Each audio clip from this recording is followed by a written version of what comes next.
Simultaneous linear equations.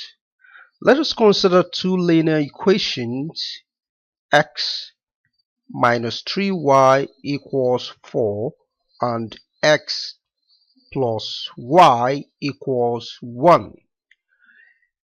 This is what is known as simultaneous linear equation, where we have two variable x and y in the first equation and also same in the second equation, both unknown.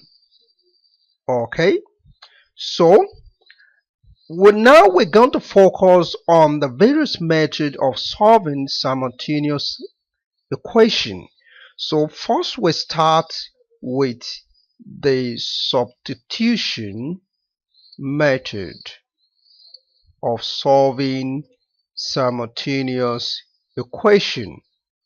Alright, so let us start with this equation: 2x minus y equals 4 and 3x plus y equals 1. They are generally written in this manner. So the first equation is taken as equation 1 and the second equation is taken as equation 2. With the substitution method, we make one variable the subject of the equation and substituting it into the other equation. So if we take equation 1 and make one variable either of x or of y the subject of the formula, we now substitute that for that variable in equation 2.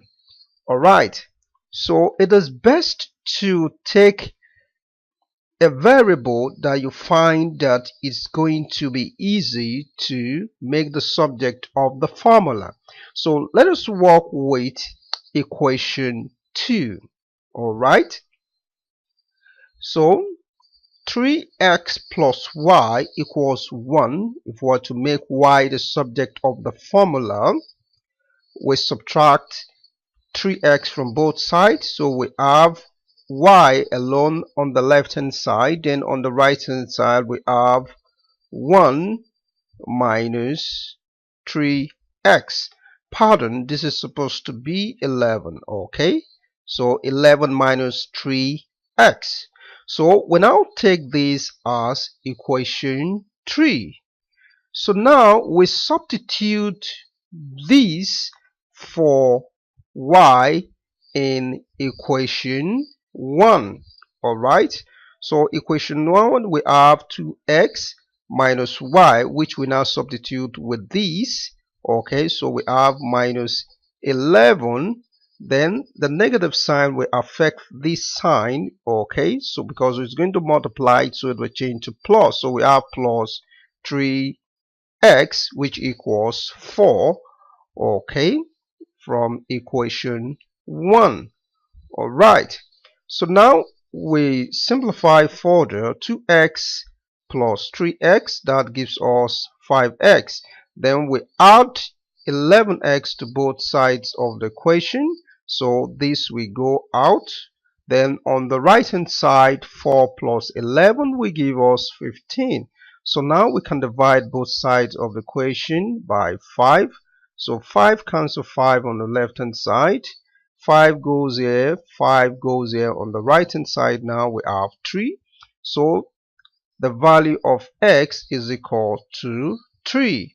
So now we substitute 3 for x in equation 1 or equation 2, whichever equation suits you best. Okay, so now let's substitute that, or probably it will be best to substitute it in equation 3 since y is already the subject of the formula. So we have 11 minus 3 times x, which is now 3.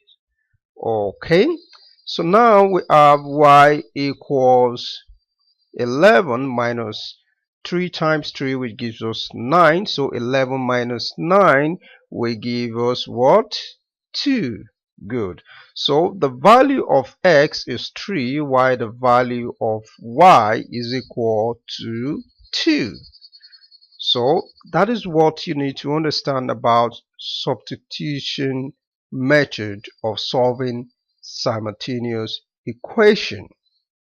So let us try another example.